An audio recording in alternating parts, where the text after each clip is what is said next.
Ahora invitamos al profesor Edgar Vieira, director del Centro en Pensamiento Global CPEC de la Universidad Cooperativa de Colombia.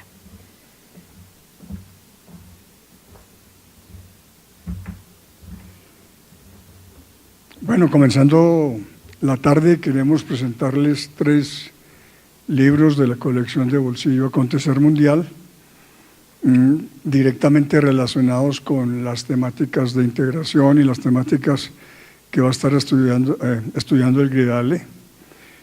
Con estos 3, como acaba de comentar la editorial, completamos 9 tomos, sobre todo tipo de temáticas de globalización y de integración. Quedan invitados quien quiera manejar en profundidad algún tema de globalización e integración, entraríamos en contacto para mirar una programación futura de otras contribuciones.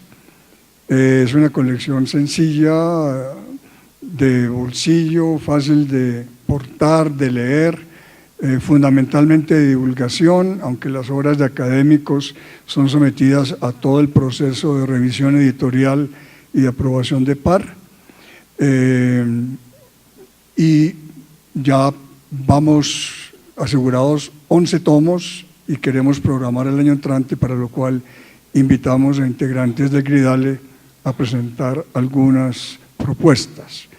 Pero en paralelo, abrimos también ahora este segundo semestre, vamos a iniciar otra colección, que ya es Pensamiento Global, con distintos autores. Ahí ya no, la autoría no sería individual, la autoría serían libros tamaño ya estándar, 10 capítulos, con 10 autores diferentes, haciendo cada uno su respectivo capítulo. Ya en este momento acabamos de recibir los últimos capítulos que pasan a revisión de pares, como publicación científica, el primer libro, que va a ser sobre las tecnologías disruptivas en el proceso de globalización. Todos los cambios tecnológicos los repartimos inclusive por concurso internacional entre distintos autores, y ese libro ya entra ahora a revisión de pares y para fines del semestre estaría ese primer tomo. El segundo tomo, ¿dónde está Rita? Está a cargo de la profesora Rita Giacalone, que ya en la colección de bolsillo nos había contribuido con uno sobre geopolítica y geoeconomía de la globalización, y ahora está de editora invitada, la tenemos como editora invitada, montando un libro sobre el pensamiento empresarial frente al contexto de globalización, con autores de distintas partes del continente latinoamericano, el cual también está terminando, porque en 2 meses pasa a revisión de pares, con lo cual aspiramos este año a tener ya esos 2 primeros libros. Pero ¿cuál es la invitación principal que quiero hacer? Que los siguientes tomos de esa colección, 3 y 4, la queremos hacer con quienes han elaborado documentos para el Congreso. Y entonces ya nos dirigiremos a varios de ustedes para ver si están interesados en el policy o ponencia que prepararon para el Congreso, para que lo amplíen ya un poco más a capítulo de libro y participen entonces en 2 libros por lo menos. Aspiramos a que por lo menos los tomos 3 y 4 ya de esa colección corresponda a distintos autores del GRIDALE, para darle además una difusión adicional. Porque tengan en cuenta que los documentos que se van a discutir hoy y mañana van a ir a un documento de memorias del Congreso. Pero independientemente de las memorias, con lo aquí presentado, vamos a invitar a varios de ustedes para que amplíen su tema y en capítulo del libro participen en 2 libros. Si nos da hasta para 3 libros, pues programamos para el año entrante otro más. Pero entonces quedan muy cordialmente invitados a esto. Enseguida, ya Carolina les va a anunciar cuáles son los autores y los temas que relacionados con el Congreso, sus autores durante unos 10 minutos cada uno van a hacerles una reflexión de sus contenidos.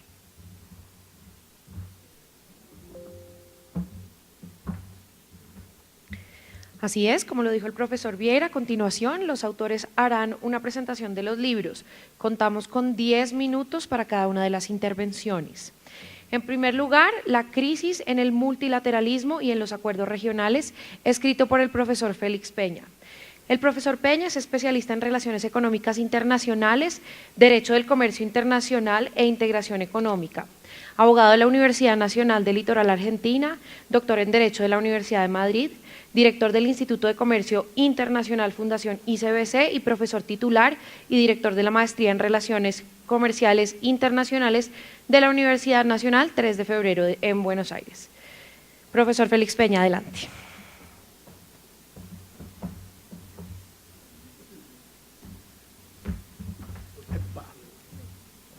Y eso acá hay escalón ahora. En primer lugar, mi agradecimiento a Edgar, mi agradecimiento a la universidad, mi agradecimiento no solo porque publicaron el libro, mi agradecimiento de que yo no hubiera hecho el libro si no hubiera habido esta iniciativa de la universidad y la persistencia del amigo de convencerme las 2 o 3 veces que le mandé señales, me bajo, no puedo, no lo voy a hacer, de que siguiera, y así lo hice.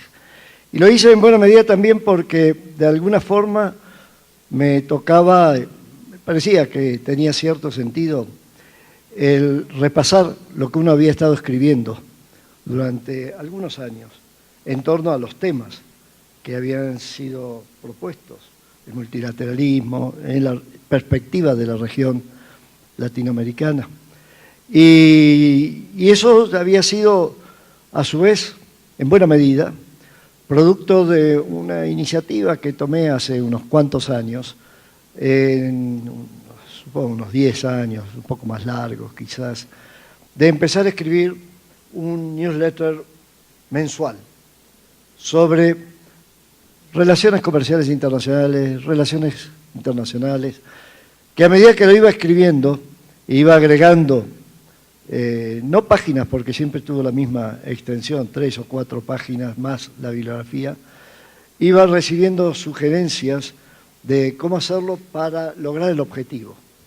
Y el objetivo tenía mucho que ver con lo que mencionábamos esta mañana, de lo de ayudar a entender a la gente joven particularmente, pero a la gente del mundo académico, a la gente del mundo empresario, del mundo gubernamental, algunos elementos centrales de la estrategia de inserción internacional, con mucho acento puesto, por razones obvias en ese momento, de nuestro país, de la Argentina.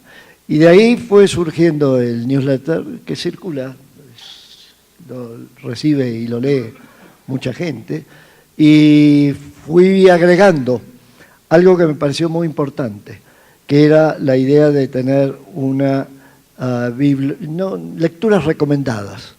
Es decir, ¿qué te sugiero leer para poder entender lo que está pasando y que sea fácil acceso?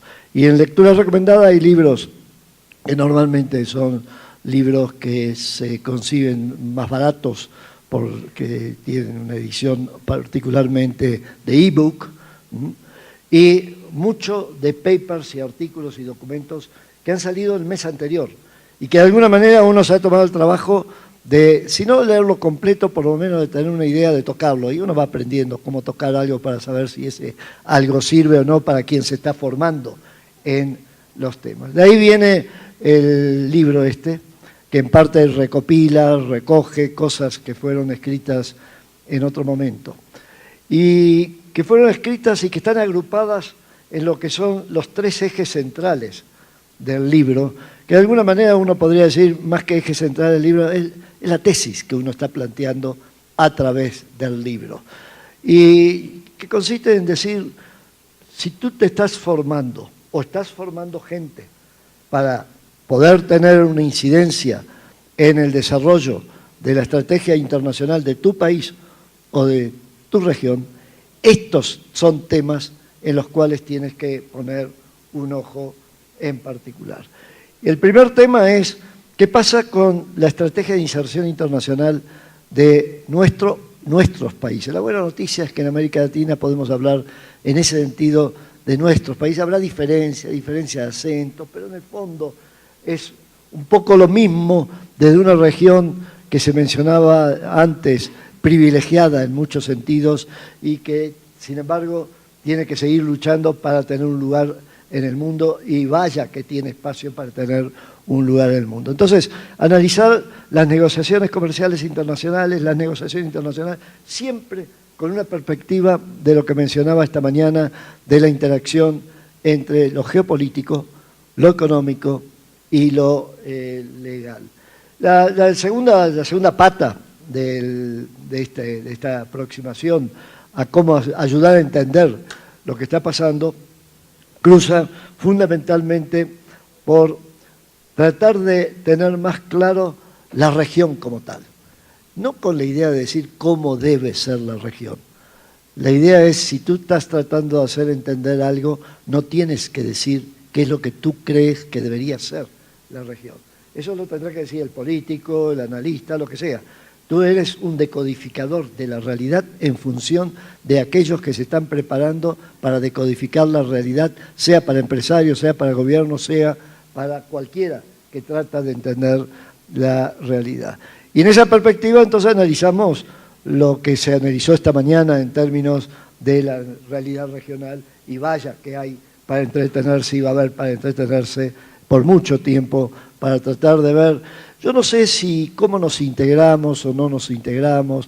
Yo he logrado entender y ahí va la clave de estas anotaciones que uno hace y que se recogen en el libro.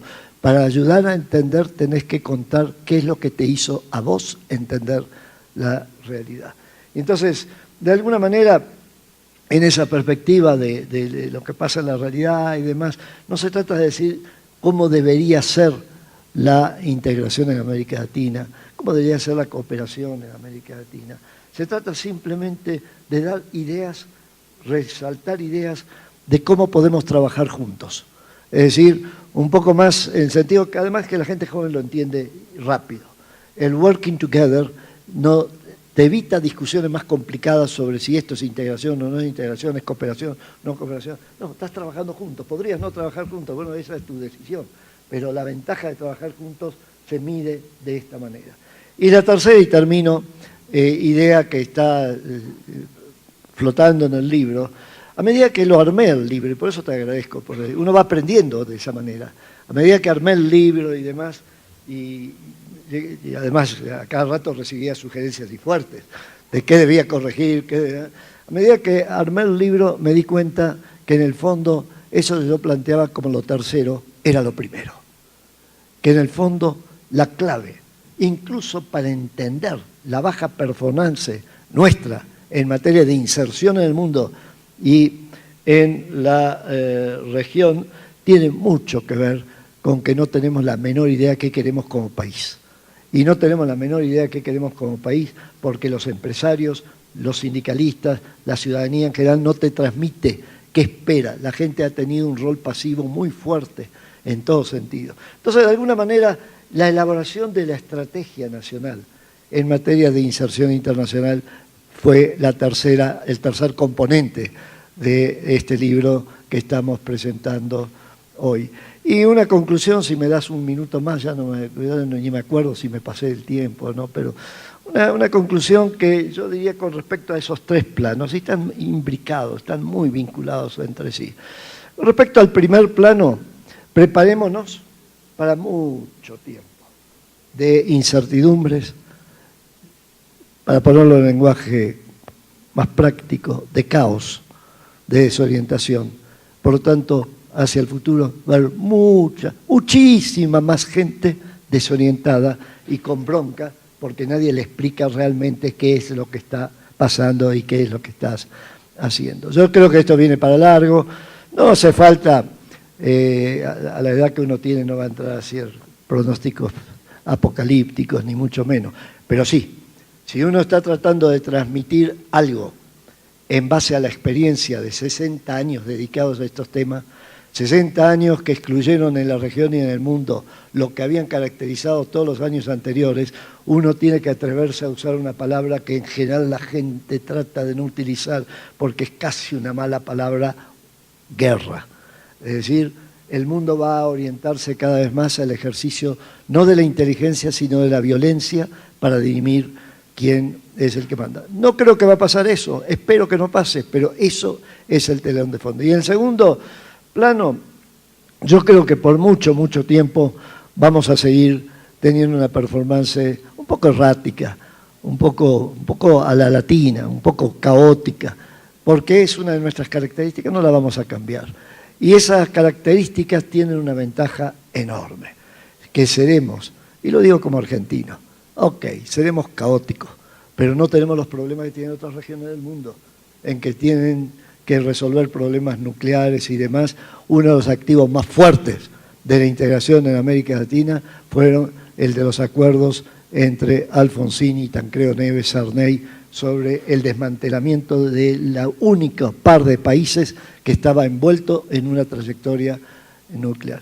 Y finalmente, con respecto al tercer punto, yo creo que lo que tenemos que valorizar, es mi conclusión personal, valorizar y mucho lo que muchos años atrás, alguien que está, no sé si está todavía Pedro, alguien que trabajaba con nosotros en la época del Grupo Andina, que me enseñó muchísimo, el ingeniero Jorge Sábato. El ingeniero Jorge Sábato escribió con cientista político argentino, Natalio Botana, un artículo muy bueno que se hizo famoso y todo el mundo habla del triángulo de Sábato.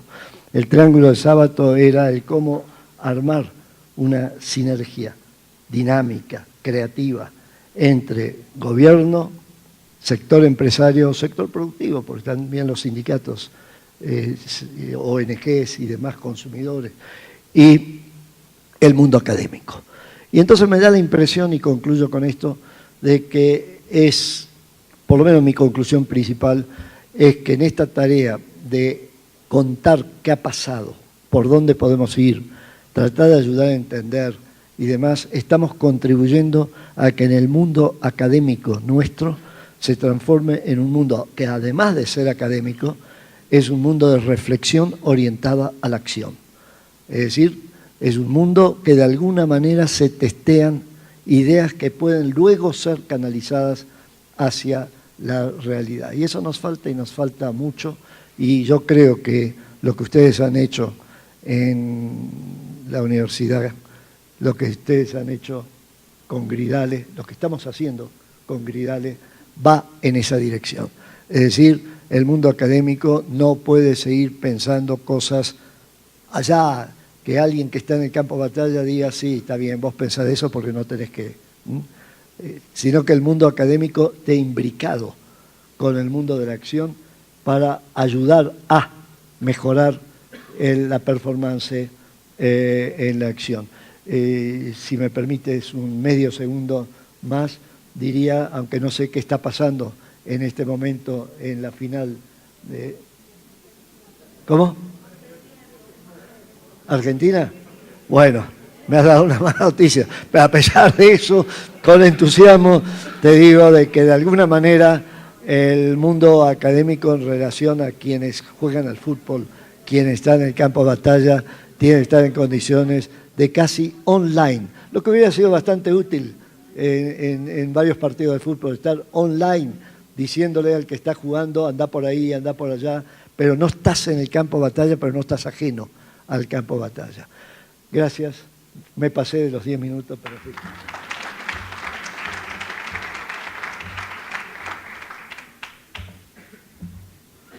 Bueno, a continuación, la obra Las teorías de la integración regional, más allá del eurocentrismo, escrita por el profesor José Briceño. El profesor Briceño es abogado de la Universidad de los Andes, Mérida, en Venezuela, con doctorado en ciencia política en el Instituto de Estudios Políticos de Aix-en-Provence en Francia, una maestría en Relaciones Internacionales de la Universidad de Durham en Inglaterra y un DEA en Ciencia Política comparada del Instituto de Estudios Políticos de Aix-en-Provence en Francia. Actualmente es profesor investigador de la Universidad Cooperativa de Colombia. Profesor, adelante.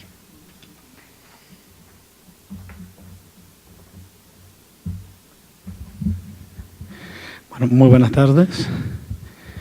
En realidad,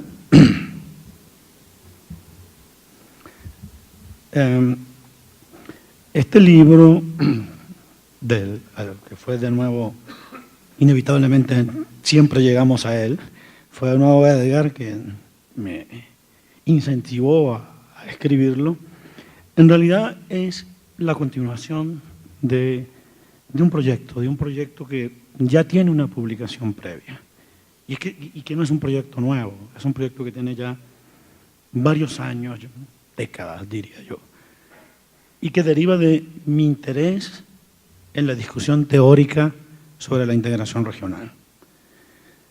En el año 2003, sí, gracias, muy amable.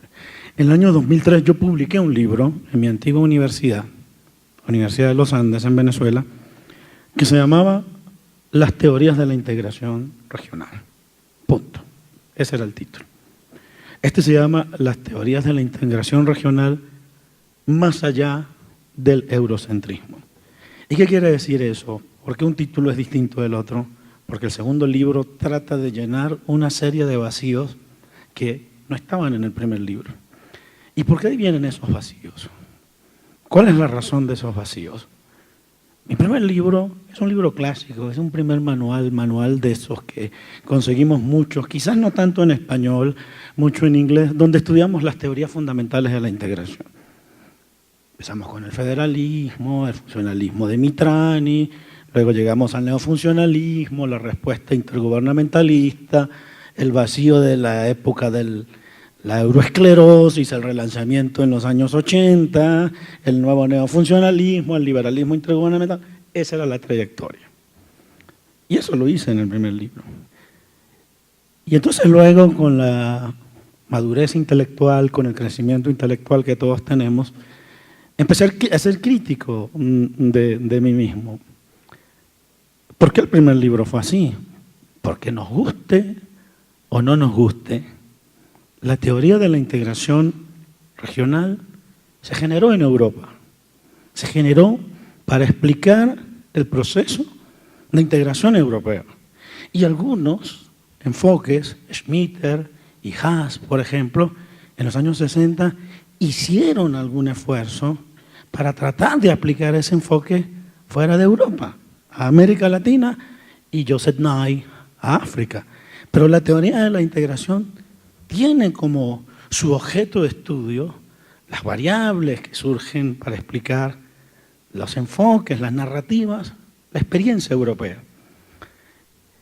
Y entonces yo en el desarrollo como académico empiezo a descubrir algunas otras cosas.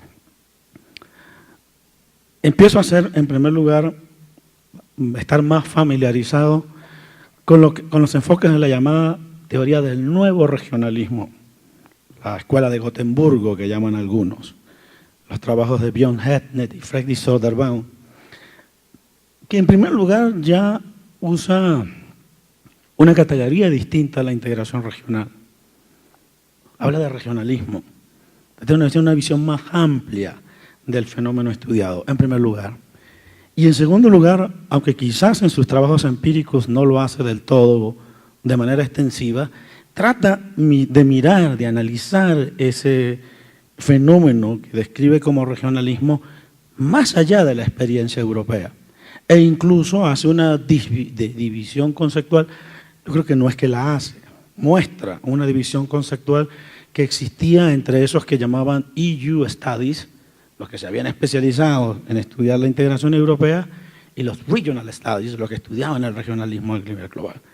Eso faltó en el primer libro, eso no estuvo presente en el primer libro, porque allí el regionalismo se ve como un proceso mucho más amplio y no, normalmente, por ejemplo, utilicé un argumento sencillo en la explicación de las motivaciones del regionalismo, de la integración regional en Europa. Todas las teorías clásicas, el funcionalismo, el neofuncionalismo, el intergubernamentalismo, parten de la premisa de si el Estado-nación es o no eficiente. La integración fue en los años 50, en los años 60, en los años 40, una discusión en torno a la eficiencia del Estado-nación. Los funcionalistas decían el Estado-nación es ineficiente para resolver la interdependencia, hay que crear organizaciones funcionales y así las distintas explicaciones de los distintos enfoques. En el nuevo regionalismo, los procesos regionales no nacen para explicar o no la eficiencia del Estado-Nación.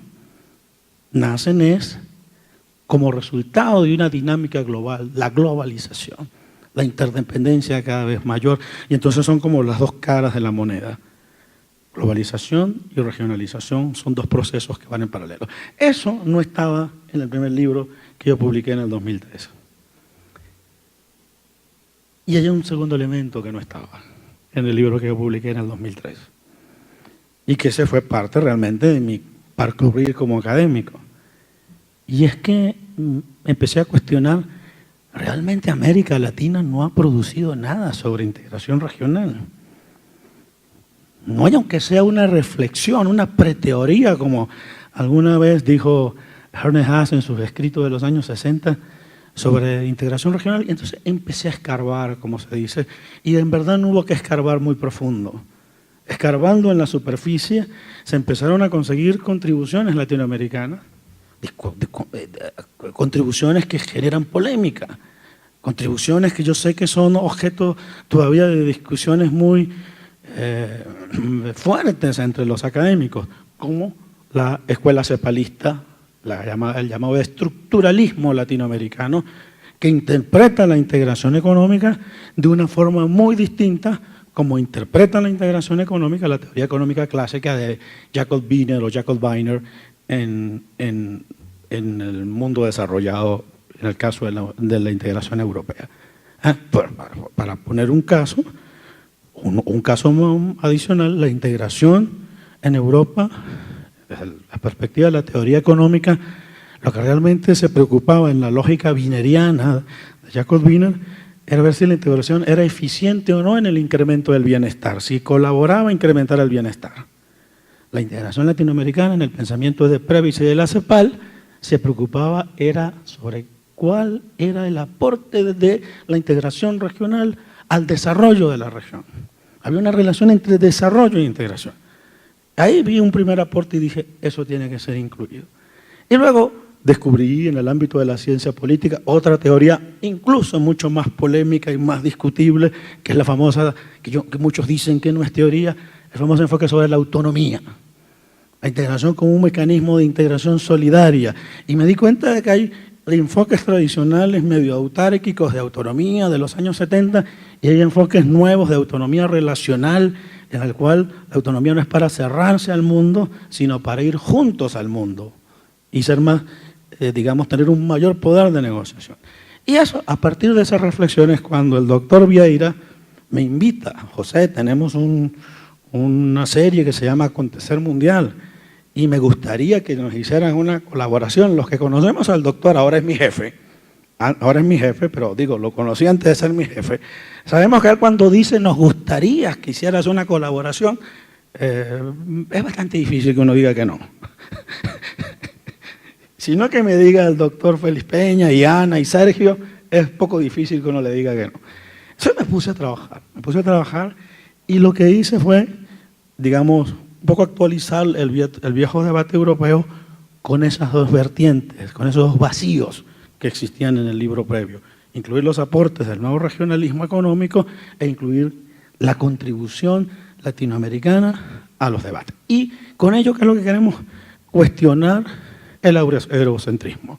Yo sé que ese es un tema, sobre todo para mis colegas académicos europeos, algunos se ponen a la defensiva cuando uno dice voy a cuestionar el eurocentrismo, ya viene este dependentista latinoamericano a hablar de la estructura y la centroperiferia. Y en realidad yo hago un esfuerzo, no sé si tengo éxito o no en ese esfuerzo, pero yo hago un esfuerzo de plantear una discusión que además creo que es una discusión que incluso autores europeos empiezan a hacer, sobre hasta qué punto una teoría que nace en un contexto histórico, en un contexto político, tan propio como fue la Europa de la guerra, de la posguerra, que nace para responder a un problema que ciertamente fue el centro de la discusión política en Europa durante quizás las primeras 5 décadas, que era el problema de la guerra y de la paz, el problema del nacionalismo, el problema del Estado-Nación. Si esas teorías se pueden aplicar de forma crítica en una región donde el contexto histórico fue distinto, fue diferente, donde no tuvimos nuestra última gran guerra, que nos dividió como región fue la Guerra del Paraguay. Fue la última gran... Hemos tenido luego guerras pequeñas, la Guerra del Chaco, ¿no? Pero la gran guerra del Cono Sur fue la guerra de América Latina, fue la Guerra del Paraguay en 1870. Entonces, yo en el libro digo, tenemos que ir más allá de eurocentrismo, quiere decir en este libro, mirar la teoría europea de una manera crítica. Y eso parte de dos premisas. En primer lugar, partir que quizá la capacidad de la teoría europea para explicar las motivaciones de la integración latinoamericana puede ser un poco limitada, porque las motivaciones latinoamericanas son distintas que las motivaciones europeas. Pero que quizás la teoría europea tiene un valor para explicar la lógica de la integración. Es decir, cómo opera la integración, cómo funciona. Una cosa como spillover, por ejemplo, una categoría como spillover tiene un valor explicativo en Europa, en Asia, en África, donde sea. Entonces, ahí lo que quiero decir es la diferencia entre motivación y lógica de la integración es el nivel de abstracción. Las categorías para explicar las motivaciones, vamos a superar al Estado-Nación, tiene un nivel de abstracción muy superficial y en consecuencia su valor explicativo en otras partes del mundo es discutible. En cambio, una categoría como spillover tiene un nivel de abstracción bastante grande y por lo tanto tiene validez en cualquier parte o en muy buena parte de los países del mundo. Eso es lo que modestamente trato de explicar acá. Y entonces, ¿cómo divido el libro? Porque yo creo que ya también se está acercando mi tiempo de terminar. Para no repetir un libro de teorías, una teoría tras la otra, preferí elaborar 4 capítulos, en los cuales toco temas que son centrales para Europa y para América Latina. Primero, ¿cómo se ve el Estado en la integración, la relación entre Estado e integración regional en la teoría europea y en la teoría latinoamericana? ¿Cuáles son las teorías europeas que más se preocupan por el tema del Estado? Esencialmente el neofuncionalismo y el intergubernamentalismo y también, aunque muchos dicen que no es tanto una teoría sino un enfoque, el federalismo y el funcionalismo. Y todas esas teorías comparten como punto de vista que el Estado-Nación es ineficiente, que el Estado-Nación debe ser sustituido. Ese es el concepto de esta mañana de Andrés.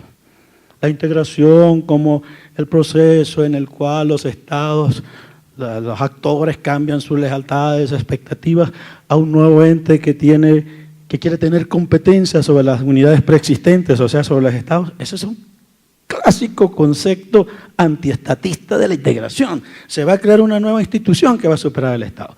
En América Latina no es así. Toda la literatura sobre autonomía es una literatura que reconoce al Estado como necesario. Entonces a mí me da mucha pena con Andrés cuando él dice que si no hay integración, si no hay soberanía, no hay integración. Bajo ese criterio que es muy neofuncionalista, no toda la literatura coincide con ese concepto de Andrés, creo que la única parte del mundo donde habría integración sería en Europa Occidental. Pero bueno, ese es otro tema y ese es otro debate. Entonces, ese es el primer capítulo. Estado, cómo se entiende el Estado en la integración europea y cómo se entiende el Estado en la integración latinoamericana. Segundo capítulo, económico.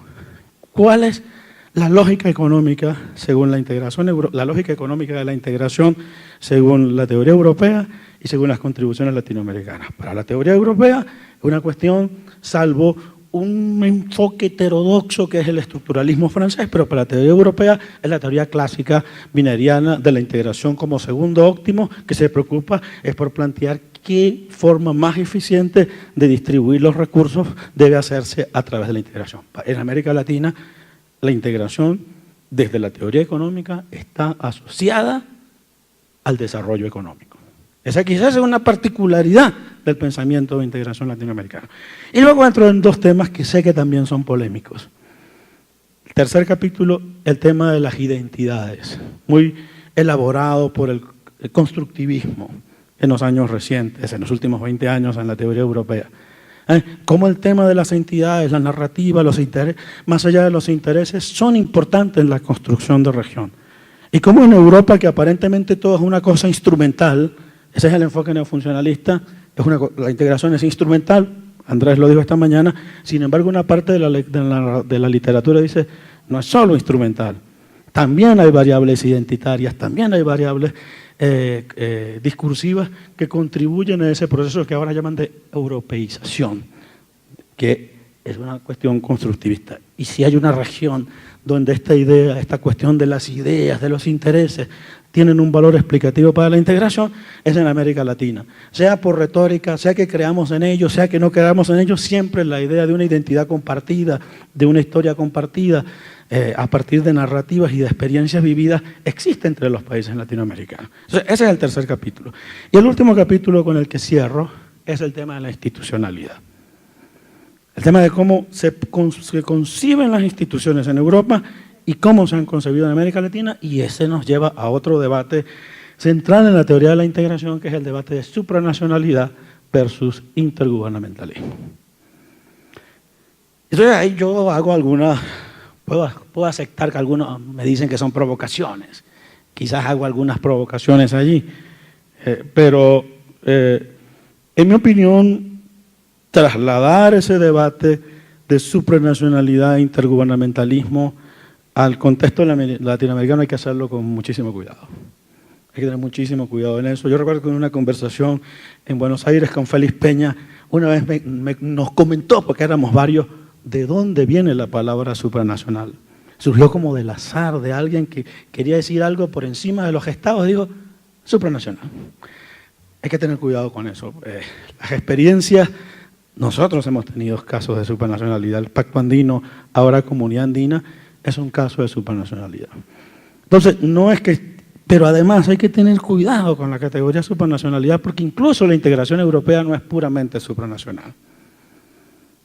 Los expertos europeos o los que hacemos política comparada sabemos que por el proceso, la supranacionalidad que llaman decisoria, el proceso de creación de normas, es un delicado equilibrio entre el Parlamento, la Comisión, Parlamento y Consejo. Entonces, en el libro se hace una mirada crítica a la supranacionalidad y también un poco al tema de la gobernanza. El tema de la gobernanza, de nuevo, aplicar de forma crítica la gobernanza. Si la gobernanza entendemos gobierno sin Estado, gobierno sin poder central, sino Estado, sector empresarial, sociedad civil, todos. ¿Y cuál es la fortaleza de la sociedad civil en nuestros países, que es un actor clave en ese proceso de gobernanza?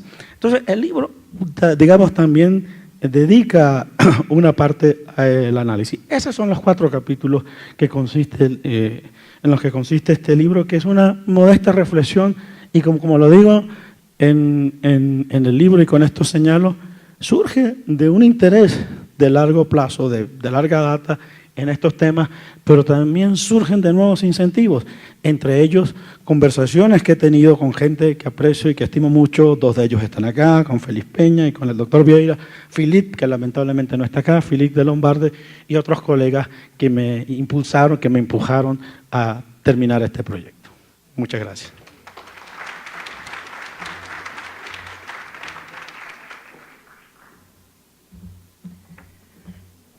Bueno, para los que les interesa saber, Argentina perdió 3-0. 3-0. Lo siento. Bueno, finalmente intervendrán los profesores Ana Yucio y Sergio Caballero, autores del libro El interregionalismo de la Unión Europea con América Latina. La profesora Ana es doctora en Derecho Internacional Público y máster en Estudios Europeos por la Universidad Autónoma de Barcelona. Se desempeña además como investigadora senior para América Latina en la Fundación CIDOB. El profesor Sergio Caballero es doctor en Relaciones Internacionales por la Universidad Autónoma de Madrid y tiene 2 licenciaturas en Derecho y Ciencias Políticas en la misma universidad, de la cual ha sido profesor varios años. Actualmente es profesor en la Universidad de Deusto en Bilbao, España. Los invitamos a subir al podio.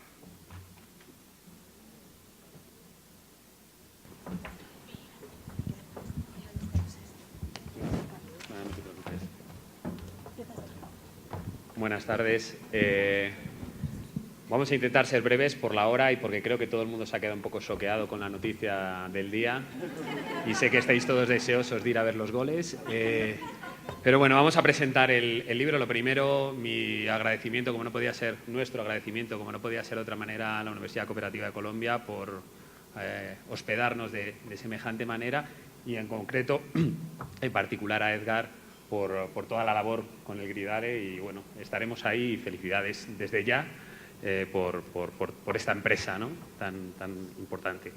Respecto a nuestro libro, al libro que aquí presentamos Ana y yo, de alguna manera estaba pensando que podía ser una suerte de compendio entre lo que ha mencionado ella esta mañana y lo que tendré la oportunidad de mencionar yo esta tarde, pero simplemente para intentar sintetizar y atesorar un poco las ideas más importantes, voy a retomar lo que ya se ha dicho varias veces por parte de Félix Peña y por parte de Andrés Malamud respecto a la necesidad de intentar dar herramientas explicativas, ¿no?, para desentrañar qué es lo que pasa en este mundo ahí fuera. Y las tres ideas fuerza que nos han guiado en este libro han sido la idea de globalización, la idea de interregionalismo y la idea de regionalismo. Esos tres conceptos, e intentando dar una dimensión analítica, teórica, histórica, huyendo de los lugares comunes o de las meras descripciones, es lo que nos ha motivado a intentar estructurar un libro que, insisto, transita o intenta recoger las interacciones, las interrelaciones entre estos tres conceptos. A efectos de estructura, por sintetizar un poco, el primer capítulo engancharía con lo que ahora ha planteado José, con las teorías del regionalismo, las teorías de integración regional. No es tanto que se diga algo nuevo o desde un lugar nuevo, como señalaba José, sino que intenta dotar al lector de las herramientas teóricas, conceptuales, para poder entender el resto del libro. De esta manera se pasa a un segundo capítulo en el que se salta al concepto de interregionalismo. Ya lo planteaba en su presentación Ana antes, nos apoyamos en Hangis, hay algunos trabajos que ya se han mencionado en esa dirección de intentar explorar la idea de interregionalismo, como el que hizo la propia Ana con Gianluca Gardini, pero nuestra idea principal era sentar las bases de Hangui y dar pie con ello a explicar el caso concreto de la Unión Europea y América Latina, ¿no? Nos parecía, pues, por nuestras propias motivaciones y experiencia investigadora, intentar desentrañar el caso birregional. En ese segundo capítulo, por tanto, se pasa de la parte más teórica analítica a la parte más histórica descriptiva de cómo, y esto entronca con algo que decía antes Félix Peña también, de vamos a intentar entender cómo es el mundo hoy viendo de dónde venimos, ¿no? Intentando ver cuáles son las lógicas que subyacen para entender por qué estamos donde estamos. Y en ese sentido se hace un ejercicio de revisión principalmente desde 1999, desde la Asociación Birregional hasta el contexto actual 2017-2018, para intentar ver cómo se ha pasado de esa idea de federador externo, pues bueno, tomando un poco el concepto del profesor Sanauja, hasta la idea actual que sería más de geometría variable, ¿no? Que se dejará un poco aparcado para retomarlo en el último capítulo, en el capítulo 5 de conclusiones. Siguiendo la estructura del libro, pasamos un capítulo 3 en el que esta idea de interregionalismo, en el caso Unión Europea, América Latina, Caribe, se intenta desglosar por temáticas, o esta idea de multidimensionalidad, que también ya se ha mencionado en varias de las presentaciones anteriores, en las que se aborda la dimensión más estrictamente económico-comercial, se aborda también la dimensión más de cooperación socioeconómica, con un papel especial para la Agenda 2030, que también de alguna manera lo ha mencionado Ana en su presentación inicial, y también esa tercera pata, ese tercer pilar, que sería el diálogo político, ¿no?, entre ambas regiones. Por tanto, este capítulo 3 atiende más a esas tres dimensiones para enfatizar la multidimensionalidad de este interregionalismo Unión Europea-América Latina, que de alguna manera también va a ir complejizando y dificultando las categorías de análisis.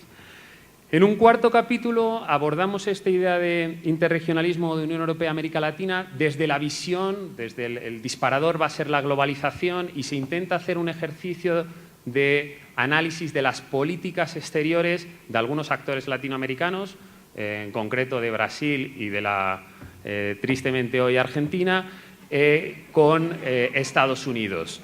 En ese sentido se intenta abordar la dimensión de autonomía, la dimensión de cómo la región o cómo los países latinoamericanos quieren insertarse en el contexto internacional a través de un concepto o de una idea, de una reflexión que nos surge, que es la idea del desacompasamiento.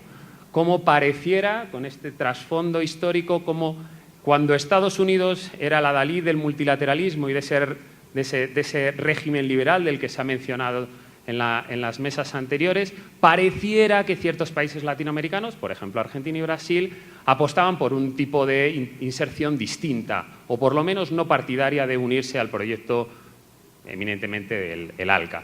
Sin embargo, pareciera, en esta idea de desacompasamiento, de inversión recíproca y simétrica de las políticas exteriores de cada uno de los actores, pareciera que la actual Argentina de Macri y el actual Brasil de Temer intentan reengancharse a un mundo que ya no existe más, cuando Estados Unidos y la Unión Europea, por otros motivos, ya no son los adalides de ese multilateralismo o de esa idea del comercio o de apertura comercial. Por tanto, insisto, en este cuarto capítulo se intenta jugar con esa idea de prioridades de política exterior y desacompasamiento entre ambas regiones para evidenciar las dificultades de convergencias o las dificultades para saber cuál era el tema, la agenda compartida, ¿no? También una cosa que se ha mencionado antes por Félix, ya lo siento, estar plagiándote ideas o vinculando ideas, pero de alguna manera me son útiles. El último capítulo, el que intenta cerrar, condensar estas complejidades que se van mencionando sobre el interregionalismo Unión Europea, América Latina, Caribe, habla del interregionalismo asimétrico y esa idea de geometría variable, como las potencialidades de interacción entre ambas regiones son múltiples, lo cual pudiera darnos que pensar que es un escenario positivo, pero al mismo tiempo complejiza, se dificulta, porque hay relaciones que van a ir en el plano más estrictamente bilateral selectivo, con una fragmentación también en el seno por ejemplo, de la propia Unión Europea a la hora de relacionarse con actores latinoamericanos. También va a haber algunas que sean birregionales y también va a haber algunas que sean con subregiones específicamente. De alguna manera no pretendemos claramente dar respuestas a este creciente periodo de incertidumbre que se avizora, sino que pretendemos hacer buenas preguntas, o eso es lo que nos ha motivado a escribir este libro, y sobre todo dotarnos de la caja de herramientas analíticas, históricas, conceptuales, que nos permitan desentrañar cuál es esa realidad ahí fuera y, una vez más, y es la última vez que tomo palabras de Félix por ahora, dar esas herramientas a los que tienen que tomar la decisión, ¿no? De alguna manera servir de generadores de ideas o de propuestas, y ya serán otros en esa interacción academia, tomadores de decisiones, los que tomarán la que crean más pertinente. Lo voy a dejar aquí para dejar algo de tiempo a la coautora del artículo. Ya hemos quedado que él haría la explicación del libro. Yo solamente voy a hacer unas breves palabras en primer lugar, de agradecimiento igualmente a la Universidad Cooperativa y a Edgar, que nos casi obligó a trabajar conjuntamente, porque de hecho nos había dicho inicialmente que cada uno que hiciéramos uno, pero luego, entre que nosotros íbamos un poco agobiados, entre que tratábamos los mismos temas, nos conocíamos desde hacía mucho tiempo, pero nunca habíamos trabajado juntos, y entonces esto nos permitió esa interacción.